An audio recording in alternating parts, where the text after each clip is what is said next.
welcome you all to Beyond Our Classes. Today we'll discuss about the solution of puzzle number 7, and I'll be introducing you to a new puzzle, that is puzzle number 8.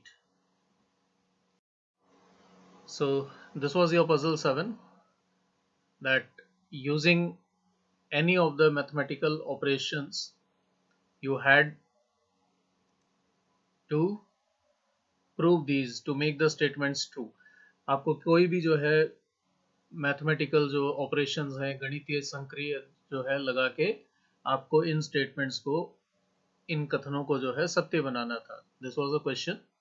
Now let us move towards the answer to this question, and we will begin with the simplest one and then we will move towards the difficult one. So to begin with, first of all the easiest one is 2 + 2 + 2 = 6. हमें plus के sign लगाए हमने इनके बीच में और ये equal to 6 हो गया. The next is 3 × 3 becomes 9, and if you subtract 3 from this, then again it is equal to 6. What we had to do, we had to just introduce the operations in between and make it equal to 6. So similarly, the next one, 4. Now here square root of 4 plus square root of 4 plus square root of 4. This gives you 6. The next is 5 plus 5 divided by 5.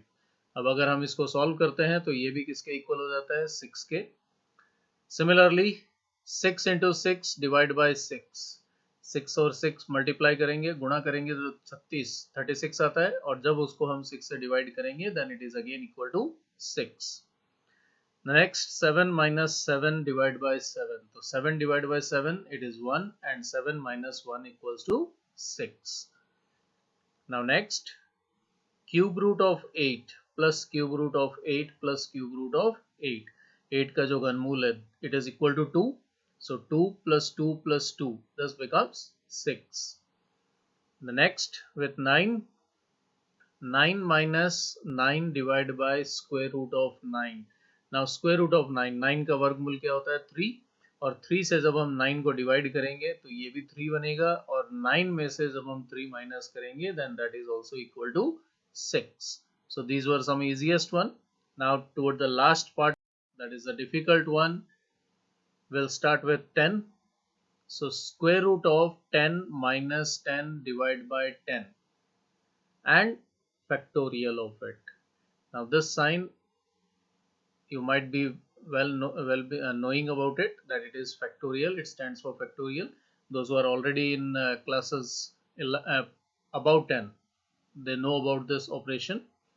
So here to solve it, if you solve 10 divided by 10 will be done first, that gives you 1. Then 10 minus 1 equals to 9, और 9 का जो square root है, वर्गमूल है, वो होता है 3, और जब हम 3 फैक्टोरियल सॉल्व करते हैं then it is equal to 3 multiply 2 multiply 1, which is equal to 6.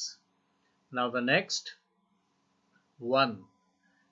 तो 1 plus 1 plus 1 3 होता है, और 3 का फैक्टोरियल जब हम लेंगे then that is again 3 into 2 into 1, which is 6. Now the last one which is left, अब जो लास्ट में बचा है वो है 0. 0 को भी हमने इस तरह से अगर हम सॉल्व करते हैं तो वो इक्वल टू 6 हो जाता है. 0 factorial plus 0 factorial plus 0 factorial, और इन सब का जो टोटल आएगा उसका भी फैक्टोरियल जब लेंगे that is equal to 6. How?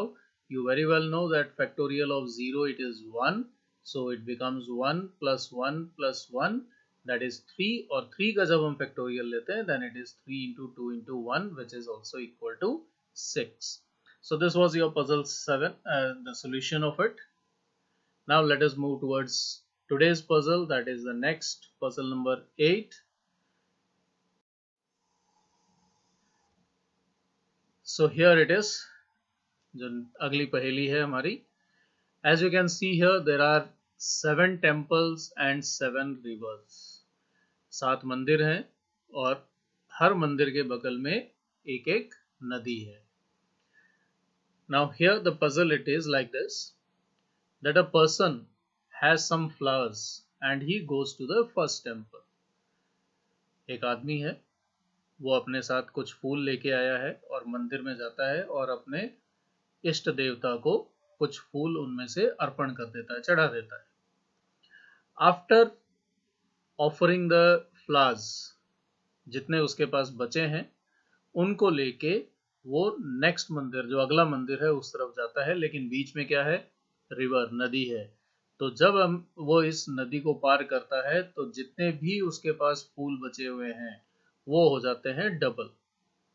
यानी जब वो नेक्स्ट मंदिर में पहुंचेगा तो उसके पास शेष बचे हुए जो फूल हैं उनकी संख्या दुगनी हो जाएगी, डबल हो जाएंगे.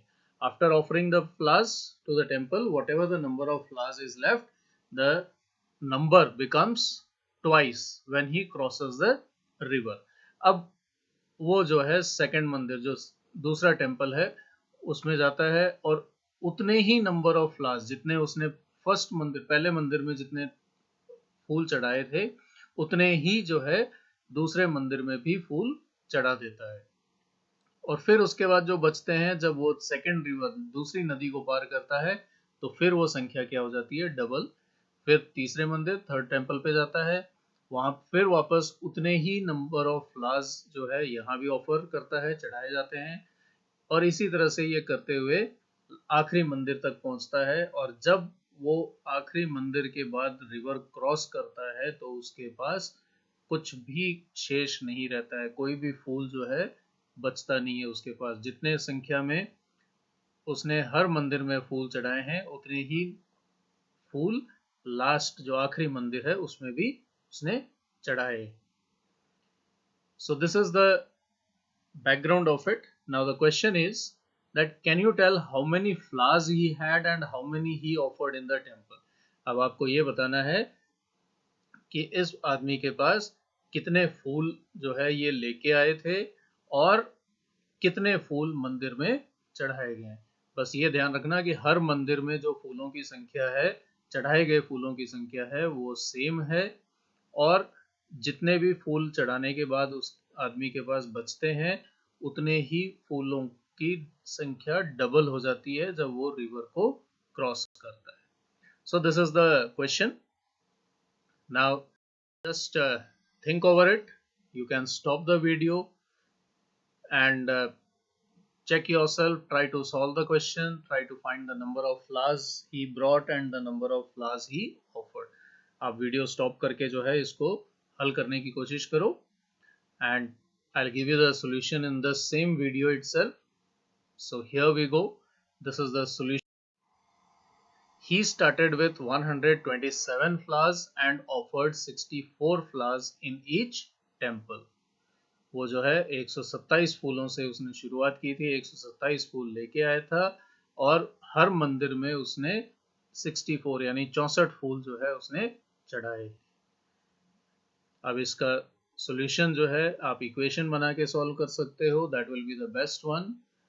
और ये जो संख्या है इसको आप टेबल फॉर्म में अगर आगे देखना चाहें तो वो है, ये रहा. ये मंदिर हैं, 7 मंदिरों की संख्या हो गई. शुरुआत की थी 127 फूलों से. पहले मंदिर में उसने 64 फूल, 64 फ्लावर्स ऑफर किए हैं, चढ़ाए हैं. उसके पास बचते हैं 63 जो है फूल उसके पास शेष बचे. फिर जब वो रिवर, नदी क्रॉस करता है, नदी को पार करता है, तो उसके पास फूलों की संख्या दुगनी हो जाती है, यानी हो गए 126. और 126 में से उसने दूसरे मंदिर में फिर से 64 फूल चढ़ा दिए, तो उसके पास शेष बचे 62. फिर जब अगली नदी क्रॉस की, पार की उसने, तो उसके पास फूलों की संख्या फिर से दुगनी, 124. फिर उसमें से 64 फूल चढ़ाए, शेष बचे 60. तो इसी तरह से वो हर नदी को क्रॉस करने के बाद, हर नदी को पार करने के बाद हर मंदिर में 64 फूल चढ़ाए और आखिर में उसके पास कोई भी फूल शेष नहीं बचता है. So hope you like this puzzle. It is actually a very good one and it will really scratch your heads. You will need to scratch your heads to solve this. So we shall meet again. Thank you for watching this video and don't forget to subscribe, like, and share beyond our classes. We'll meet again with a new puzzle. Till then, have a nice day. Thank you all.